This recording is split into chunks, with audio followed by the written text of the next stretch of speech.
আবার বিশ্বনবী বললেন যত ইস্তেগফার আছে সব ইস্তেগফারের সেরা সর্বশ্রেষ্ঠ ইস্তেগফারের নাম সাইয়্যিদুল ইস্তেগফার। কি নাম? সহিহ বুখারীর বর্ণনা। শাদ্দাদ ইবনে আউস রাদিয়াল্লাহু তাআলা বর্ণনা করে বলেন, কেউ যদি দিনের বেলা একবার সাইয়্যিদুল ইস্তেগফার পড়ে, ওই দিন যদি লোকটার মৃত্যু হয়ে যায়, মুহূর্তের মধ্যে লোকটারে জান্নাতি ঘোষণা দিয়ে দিবে কে? রাত্রি বেলা যদি কেউ সাইয়্যিদুল ইস্তেগফার একবার পড়ে, ওই রাতে ইন্তেকাল হলে তার জীবনের সব গুনাহ মাফ করে দিয়ে ওই লোকটারেও জান্নাতি করে দিবে কে? দিনে যদি সাইয়্যিদুল ইস্তেগফার একবার পড়েন, ওই দিনে ইন্তেকাল করলে আপনি জান্নাতি। রাতে যদি সাইয়্যিদুল ইস্তেগফার কেউ পড়েন, ওই রাতে ইন্তেকাল হলে আপনি জান্নাতি। এটা সহিহ বুখারীর বর্ণনা। সব ইস্তেগফারের রাজা, শ্রেষ্ঠ ইস্তেগফার। মুখস্থ আছে না? কার কার মুখস্থ আছে? হাত তুলুন। সাইয়্যিদুল ইস্তেগফার মুখস্থ আছে কার? মাশাআল্লাহ, তাবারাকাল্লাহ। এটা আপনাদের বাড়ির কাজ দিলাম। যাদের মুখস্থ নাই তারা গুগলে সার্চ করবেন সাইয়্যিদুল ইস্তেগফার, লেখামাত্রই পেয়ে যাবেন। বইতে আছে, বিভিন্ন ইসলামিক দোয়ার বইতে আছে, গুগলে ইউটিউবে সার্চ দিলে পেয়ে যাবেন। এই সাইয়্যিদুল ইস্তেগফার প্রতিটা মুমিনের অন্তরে থাকার দরকার আছে না নাই? আল্লাহুম্মা আনতা রাব্বি লা ইলাহা ইল্লা আনতা খালাকতানি ওয়া আনা আবদুক ওয়া আনা আলা আহদিকা ওয়া ওয়া'দিকা মাস্তাতা'তু আউযু বিকা মিন শাররি মা সানা'তু আবুউ লাকা বিনি'মাতিকা আলাইয়া ওয়া আবুউ লাকা বিযামবি ফাগফির লি ফা ইন্নাহু লা ইয়াগফিরু যুনুবা ইল্লা আনতা। সুবহানাল্লাহ। এটার নাম সাইয়্যিদুল ইস্তেগফার। এটার নাম কি? কত হাবিজাবি দোয়া যে বানায় বানায় পড়ে তার শেষ নাই। বিশ্বনবী যে দোয়াগুলো শিখায় দিলেন, এগুলো পড়তে সালাত শেষে 1 ঘন্টা সময় লাগবে আপনার। 1 ঘন্টার আগে মুসল্লা থেকে ওঠার কোনো সুযোগ নাই। চিল্লায় বলেন ঠিক কিনা? বিশ্বনবী সালাম ফিরিয়ে আওয়াজ করে পড়তেন আল্লাহু আকবার, 3 বার পড়তেন আস্তাগফিরুল্লাহ, 33 বার সুবহানাল্লাহ, 33 বার আলহামদুলিল্লাহ, 33 বার আল্লাহু আকবার। এরপরে পড়তেন লা ইলাহা ইল্লাল্লাহু ওয়াহদাহু লা শারীকা লা লাহুল মুলকু ওয়া লাহুল হামদু ওয়া হুয়া আলা কুল্লি শাইইন কাদির। সুবহানাল্লাহ। একবার আয়াতুল কুরসি পড়তেন। মান খারাপ আয়াতুল কুরসি দুবুরা কুল্লি সালাতিন মাকতুবাতিন লাম ইয়ামনাহু মিন দুখুলিল জান্নাতি ইল্লাল মাউত।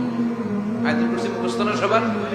প্রত্যেক ফরজ সালাতের পরে কেউ যদি একবার আয়াতুল কুরসি পড়ে, তার জান্নাতে ঢোকার ক্ষেত্রে আর কোনো বাধা নাই, একটা জিনিস ছাড়া, সেটা হলো মরণ, মৃত্যু। লোকটা মরে না তাই জান্নাতে যায় না, মরলেই জান্নাত। আয়াতুল কুরসি পড়বেন তো?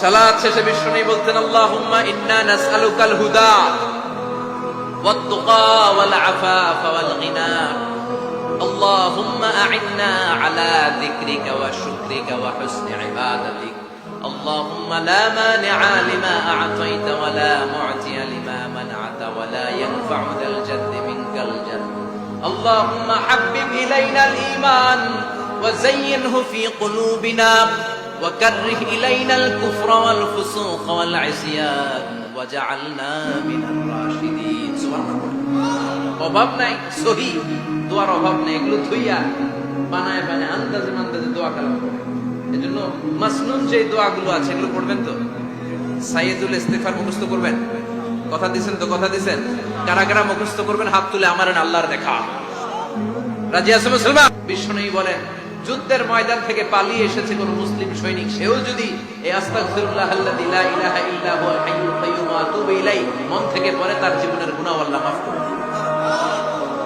আবার সাইয়েদনা আবু বকর সহিহ বুখারীর বর্ণনা বিশ্বনবীরে বললেন ইয়া রাসূলুল্লাহ আল্লিমনি দুআআন আদউ বিহি ফি সালাতি ও নবী আপনি আমারে এমন একটা দোয়া শিক্ষা দেন যেই দোয়াটা আমি নামাজের মধ্যে পড়ব বিশ্বনবী বললেন তুমি নামাজের মধ্যে পড়ো আল্লাহুম্মা ইন্নী যালামতু নাফসি যুলমান কাসীরা ওয়া লা ইয়াগফিরু যুনুবা ইল্লা আনতা ফাগফিরলি মাগফিরাতাম মিন ইনদিকা ইন্নাকা আনতাল গফুরুর রহিম সুবহানাল্লাহ এটার আমরা বলি দোয়ায়ে মাসুরা এটাও একটা ইস্তেগফার যেখানেই ক্ষমা চাওয়ার কথা আছে ওইটাই ইস্তেগফার বুঝতে পেরেছেন আল্লাহুম্মা ইন্নী যালামতু নাফসি ও আল্লাহ অনেক জুলুম করেছি যুলমান কাসীরা জুলুমের শেষ নাই ওয়ালা ইয়াগফিরু যুনুবা ইল্লা আনতা আপনি ছাড়া এই জুলুম আর পাপ ক্ষমা করার কেউ নাই ফাগফিরলি মাগফিরাতাম মিন ইনদিক নিজ গুনাহে আমার গুনাহ ক্ষমা করে দে ওয়ালা ইয়াগফিরু যুনুবা ইল্লা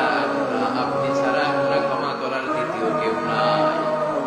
পাপ ক্ষমা করার আর কোন সত্তা আছে? চিল্লায় বলেন আছে? আবার আল্লাহ বললেন ওয়াল মুস্তাগফিরিনা বিল আসহার,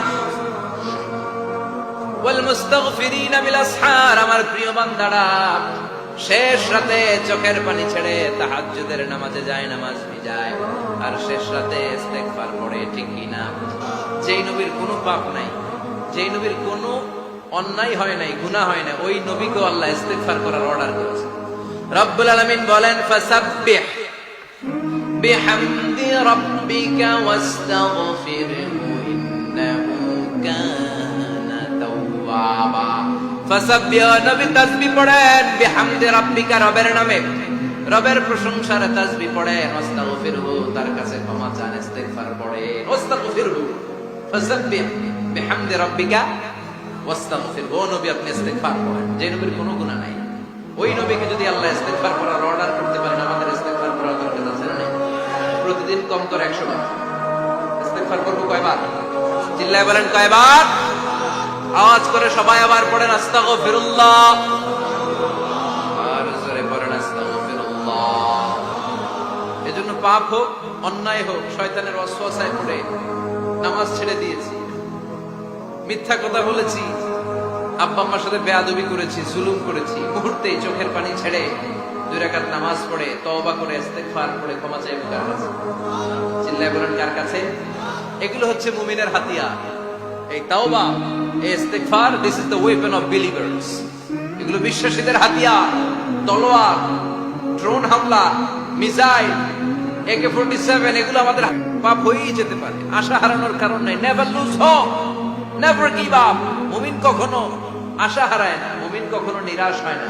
মুমিনের আশা ভরসা একটা সত্তার উপরে, চিৎকার করে বলতে হবে তিনি কে? এজন্য পাপ হওয়ার সাথে সাথে আমরা তওবা করব কার কাছে? বিশ্বনবী বললেন কিছু কিছু কাজ আছে, এগুলো হয়ে যাওয়ার পরে দেরি করা যায় না। 1 নম্বরে নামাজের ওয়াক্ত হলে দেরি করা যায় না, ঠিক কিনা? নামাজের সময় হওয়া মাত্র দেরি নাই। তাজহিজুল মাইয়িত, মারা গেলে লাশ রেখে দেওয়া যায় না, তাড়াতাড়ি দাফন করে দাও। নামাজের সময় হলে নামাজ পড়ো, দেরি করো না। মানুষ মারা গেলে দাফন করতে দেরি করো না। বান্দা যদি পাপ করে ফেলে তওবা করতে দেরি করো। এজন্য পাপ করার সাথে সাথে তওবা করার দরকার আছে না নাই?